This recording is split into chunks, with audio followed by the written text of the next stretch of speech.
Once an engine attached to a train was afraid of a few drops of rain. It went into a tunnel and squeaked through its funnel and never came out again. One project I uploaded was something that never got off the ground. You may remember around March 2015 I uploaded a trailer for something I never finished. It was supposed to be a wooden railway adaptation of the Henry Tunnel episodes. Building model tunnels for a temporary set is a bloody difficult task. The tunnel portal was put on a cardboard backdrop with cut grass mat to simulate a hill, and it looked awful. I gave up on this particular project, but would use those skills for another time. I had also, in the back of my mind, thought about doing this movie. You may remember, if you were ever on DeviantArt, you may remember seeing this poster. This is a whole topic for another time, but it was basically a full-length feature film where the engines go to this, I'll put it this way, the engines discover this small island off of Sodor called Little Sodor, which used to be a military base. Only when they would go to Little Sodor through a tunnel, it would change from trains to wooden railway. It was a basic plot about, finding a special engine there, some guy wants to destroy it, blah blah blah. Again, I'll probably talk about that in another video, but needless to say, I think I filmed one shot, and I just gave up. The next project I planned was for the 70th anniversary, and it was a special that would show the story of how Thomas arrived on the island. This was conceived before The Adventure Begins was made, so that's just a coincidence. While writing it, I thought, why not do Edward as well? He arrived the same year as Thomas. So it became 2 parts. But the more I thought about it, the more I wanted to cover the origins of the other engines too, but more on that later. At this point, I decided that the engines of Sodor would not be resuming in the near future, so I thought another way to keep my skills busy was to try a mix of my own stories and pre-existing ones. This is where my extended railway series was created. The plan was to have 3 original stories by me, and then a railway series style adaptation of a post-season 4 TV episode. Edward's branch line seemed like a good place to start, particularly with double teething troubles. These videos were practical because I could film by location rather than chronologically, like they did in the show. I could then edit and release them all at once. Over the summer, I had visited the Snowdon Mountain Railway in Wales, and that was the inspiration for the second extended RWS book, Slopes of Coldie Fell. I was excited because this was the first time I got to use what were my favorite railway series characters. After completing that, I had the idea for the next book, but that would be put on hold due to a huge project I was working on for the 70th anniversary. Correct me if I'm wrong, but I believe that NWR Origins is my most acclaimed work of my channel. As stated before, what was supposed to be a story about Thomas's origin was expanded into a whole series of the first 4 engines, and even then, I decided to do more. At the time, I thought Percy, Toby, and Duck's origins were already shown in the Railway series, so I left them out. James was originally going to be excluded as well for that reason, but on second thoughts, I figured out a way to give him an episode. Oliver's story was always my favorite, just because of how epic his backstory is, but it was Gordon's episodes that seemed to get the most praise because of the certain character used. Alfred was an original character used in Richard Jordan's Sodor Dark Times series. In those stories, it is revealed that Alfred was once 98462, a naughty blue engine who was present in the Railway series, who appeared in just 1 or 2 illustrations with his mate, 87546. With this knowledge, and the fact that a reskinned Alfred model in the blue livery was available, it was a perfect opportunity to expand upon the character's story. Alfred lost his green livery and name as a punishment, like Lord Harry, which basically drove him to his evil personality seen in Sodor Dark Times. As I've said many times before, I sometimes feel bad that Alfred is associated more with me than the actual creator of the character, especially with the other works of mine he appeared in. More on that later, but so yeah, To whoever made Alfred, I sincerely apologize for that. It was not my intention. All respect to you. Alfred was voiced by user DarthWill3, who based the voice off of Tim Curry, I believe. It's always fun to write for characters descending into madness. 87546, the other Blue Engine, was also given some history to tie him into my series. I decided that he was Crovan in his youth, and this would explain his bitter personality. The first half of NWR Origins was uploaded in December 2015, and the second in January, starting with James literally on New Year's Day of 2016. At the time, I didn't plan on making more NWR Origins, but as you all know, that would later change. After finishing NWR Origins, my original plan was to do more of those Railway Series books. The next one I planned was to be titled Really Useful Diesels, and would include adaptations of stories like Salty's Secret. The final story would have been a Railway Series style introduction to Diesel 10. After it proved difficult to come up with the other stories, I put that on the back burner for the future, and decided to do an easier project, a book of Railway Series style adaptations of Season 5 and 6 Skarloey Railway episodes. It would include Snow, Duncan Gets Spooked, Duncan, and Rusty and the Boulder. I wanted to use Railway Series style models for this, but it was difficult to get many of them to work. That, combined with logistically trying to find ways to adapt these crazy stories in realistic ways, got me stuck. About 2 scenes of Snow were filmed, and I wasn't happy with them. So, again, I decided to push it back. Only this time, I got another idea. Why not restart the engines of Sodor, but in a simpler format, to make them easier to put out quickly? Sending out lines for voice actors, waiting for them to come, and editing them in was a long process. I made a decision. From now on, I would only use voice actors for special occasions. Another thing that pushed me to restart it was how I missed making my own stories. This was during a time where we had very heavy rain in California, and I love bad weather stories with floods, mudslides, etc. And thus, the idea for Double Muddle, the first episode in over a year and a half, was born. As stated before, the last episode, The Eyes, had not been intended to be the season final, but with it being such a long time, I just started a brand new season.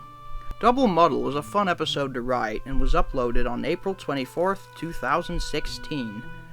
Finally getting a new episode up was so rewarding. Aside from the lack of voice actors, there were also changes such as no longer using sound effects from the trains recordings and trying to make the stories less immature. In other words, I tried to keep the swearing to a minimum.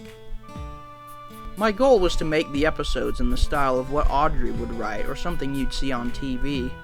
The next 2 episodes about Diesel were actually an idea I had briefly tossed around for an MWR Origins episode for him. Instead of showing his origin, it would be showing off how he got sent away, something I was always mad that they didn't show. Obviously it didn't fit well with the original lot, as Diesel is not a numbered engine, so Engines of Sodor made sense. It was supposed to be just 1 episode, but it was so long that I felt I might as well split it. This, plus Revolutionary Redemption, could act as the counterpart trilogy to the 3 Duck stories in the show. I do think I made the story a bit too dragged out, but it's a story I've always wanted to tell. I've thought about doing a Season 2 television-style remake of it, kinda like what Percy's Ploy was. Season 3 went pretty smoothly that year, or at least until it came to the 2-part finale I had planned. As well as a kind of Halloween-themed episode with a breakthrough discovery, I decided to do a fun experiment with my film skills. My plan was originally to make a documentary-style film exploring different ghosts on Sodor, such as Godred, the Old Iron Bridge engine, and Alfred. Of course, my time before Halloween was limited, so I decided to just focus on Alfred.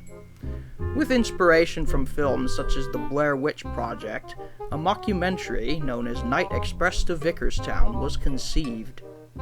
From the very start, I made it clear that this was not canon to Engines of Sodor, as I've never really liked establishing that ghosts exist in my universe. It was just a one-off experiment to get some scares, but boy did it take off when I released it. I hadn't intended to make a sequel, as I felt the shock of the ending was perfect. Heck, even I get scared when watching the ending scene now. But people seem to love it so much that I just had to keep the idea in the back of my head for the future. Night Express to Vickerstown was uploaded shortly before Halloween, followed by a breakthrough discovery introducing Jim. This episode featured what is probably my favorite train route I built myself because it really does feel derelict. The next episode, Revolutionary Redemption, was also a story I wanted to tell. I mean, how did Diesel get sent away 3 times, yet suddenly is on the island permanently? As stated before, this was not meant to be the final episode of Season 3. In the back of my mind, I still had that Croven vs. Spencer rivalry thing I wanted to do. A good opportunity for a story idea presented itself when the real Flying Scotsman finished his overhaul and returned to service. What would become the most famous engine was planned as the Season 3 finale. But the Christmas season of 2016 proved to be quite a busy one, and personal things in my life created a lack of motivation, so progress was slow. Soon, it was the new year, and then it was April. I was determined to just get it out, but also determined to get the new season started as well. Rather than just drag out the end of the previous season, the Flying Scotsman episodes became a 2-part special that I would work on concurrently with the first episodes of Season 4. This proved to be a very good choice. The first 3 episodes of Season 4 were very easy to create. In fact, Jim's Tale was uploaded only a week after the first episode, The Great Railway Heist, a record for the fastest production. I do wish I gave more screen time to Jim now that I think on it. Anyway, I got 3 episodes out within less than a month. Steaming Sausage was a fun episode to write, but I admit some of the jokes were a bit corny. Getting those 3 episodes out quickly allowed me to finally focus on the Flying Scotsman special. Released in 2 parts in May and June, the Croven and Spencer rivalry was finally out, about 3 years after the idea was conceived. Flying Scotsman was voiced by Headmaster Hastings, a musician who also let me use some of his recompositions. With the special out of the way, I now moved on to another challenge I wanted to tackle, having Diesel 10 appear in an episode. He's always been one of my favorites, but as you probably all agree, it's very difficult to establish how he fits into the general Sodor universe, as most people, including myself, don't consider Magic Railroad to be canon. The idea came up quickly with just a title I thought up, Diesels and Dragons, a parody of Dungeons and Dragons. This established him into my universe so I could elaborate on his origins later. The rest of Season 4 went very smoothly. For the first time since the first season, I managed to get the finale within the end of the year. At the time, Edward was the only core character I had not given a main lead to. This was at the time where BWBA had just been announced, so we knew about his eventual replacement. I had the general idea before learning about BWBA, but this only pushed me further to give Audrey's first character the justice he needed. A lot of inspiration came from Cars 3, in which while the ending itself of that film was quite tacky, it was a brilliant story about a character accepting that he is past his best. The 2-part finale was uploaded in December 2017, and Season 4 came to a great end. Out of all the seasons of TEOS, I think I'd choose Season 4 as the one I'm most proud of. Early 2018 was a significant time for my channel. It was the 5th anniversary of my channel, but also where I decided that the 5th season of Engines of Sodor would be the last. I was in college now, and rather than keep going until I just gave up, I much preferred to have an established endpoint so I could give it a great finale. But it would be a while before that. Ivo Hughes' Safari, the first episode of Season 5, was based on the Wooden Railway pack with him and the Hippo. That was a fun episode to write, particularly for a character who had a one-page appearance in the Railway series. The next episode, Highly Sprung, was based on how as a child, I always assumed that Daisy's appearance in Rusty to the Rescue was meant to be another character, and thus there were more Daisies. Gordon Pops In is another one of my favorites to write, with the corny but hilarious puns. The episode also set up the stage for a future finale. I mustn't tell more, or I will spoil the story. Goat Busters was the first and only episode to revolve around the Coldy Fell engines, and the idea was given to me by user Garnet Luxray 45. For the next episode, I decided to finally tie up the loose ends of the Neil saga by having Clive and Matthew return to Sodor. They weren't the only returnees in this season, though. It only felt fitting to celebrate the 5th anniversary of the series with the character who started it all, Wretch. At this time, his plot for the finale was already conceived, so this episode got the wheels in motion. But after Conspiracy Theories was out, there was one more thing I had to finish before the next episode. Yes, you may remember that Revenge of the Ghost Train had several planned release dates. It was planned for Halloween of 2017, then pushed to January, then March, before I finally got it done in August. I made it no secret that this was not something I had a desire to make. Night Express was an experiment that just exploded, and as I said before, I thought the ending was perfect. But it was one of the most requested projects of my channel, and I was like, I owe my fans this because of how supportive they've been. Why not?